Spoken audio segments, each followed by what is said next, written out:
दोस्तों नमस्कार। आज हम एक नई हॉरर कहानी देखेंगे जिसका टाइटल है एक साया।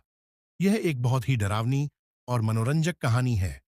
दोस्तों, कहानी शुरू करने से पहले आप लोगों से एक रिक्वेस्ट है कि कहानी को आखिर तक जरूर सुने, तभी कहानी क्लियर होगी और पूरा मनोरंजन मिलेगा।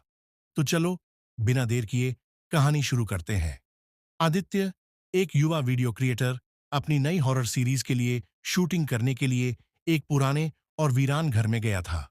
वह जानता था कि इस घर के बारे में बहुत सी डरावनी कहानियां हैं, पर उसने सोचा कि यह सिर्फ अफवाहें हैं।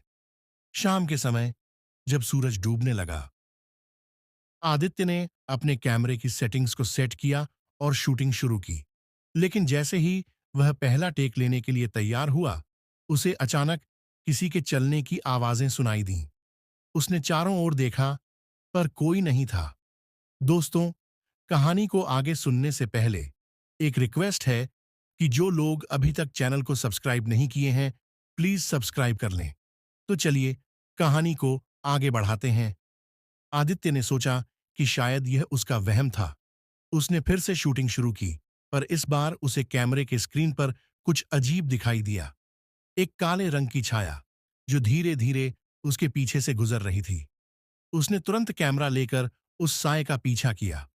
वह उस छाया का पीछा करते हुए एक पुराने बंद कमरे तक पहुंच गया। उसने सोचा कि यह कमरा शूटिंग के लिए परफेक्ट लोकेशन हो सकता है। दरवाजा खोलते ही उसे वहां की ठंडी हवा और अजीब सी महक का एहसास हुआ। कमरे के बीच में एक पुरानी कुर्सी रखी थी। अचानक, बिना किसी कारण के, कुर्सी अपने आप हिलने लगी। आदित्य की सांसें तेज हो गईं।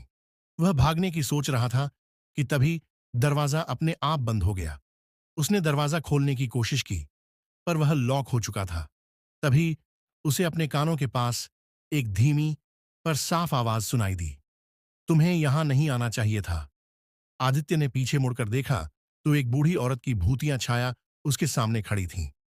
उसकी आंखें गहरे लाल रंग की थीं और चेहरा डरावना था। आदित्य ने अपनी जान बचाने के लिए भागने की कोशिश की, पर वह छाया उसके और करीब आ गई। उसके शरीर में अचानक सर्दी की लहर दौड़ गई और उसे महसूस हुआ कि उसका शरीर हिल नहीं रहा था। वह बस वहीं खड़ा रह गया, डर और आतंक से जकड़ा हुआ। भूत ने उसकी ओर बढ़ते हुए कहा, यह घर मेरा है और यहां से कोई भी जिंदा नहीं जा सकता।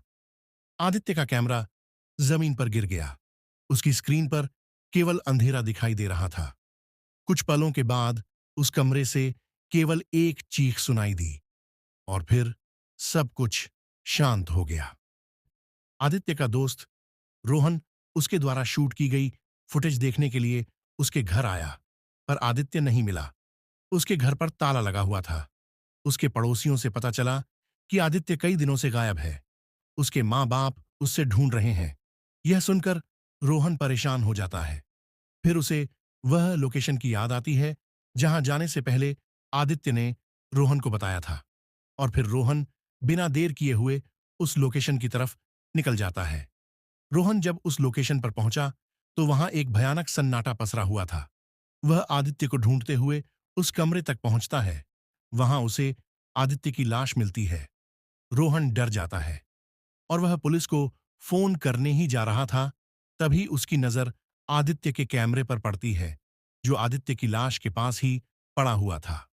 उसने कैमरा चालू किया और आखिरी रिकॉर्डिंग देखी। वीडियो में सिर्फ अंधेरा और आदित्य की चीख थी, और फिर एक संदेश स्क्रीन पर चमकने लगा, यहां मत आना, वरना फिर तुम्हारा भी यही हाल होगा। इतना सब देख कर रोहन पूरी तरह डर चुका था। वह तेज रफ्तार से वहां से भाग गया। दोस्तों, कहानी कैसी लगी प्लीज कमेंट करके जरूर बताएं और चैनल को सब्सक्राइब करना ना भूलें। धन्यवाद।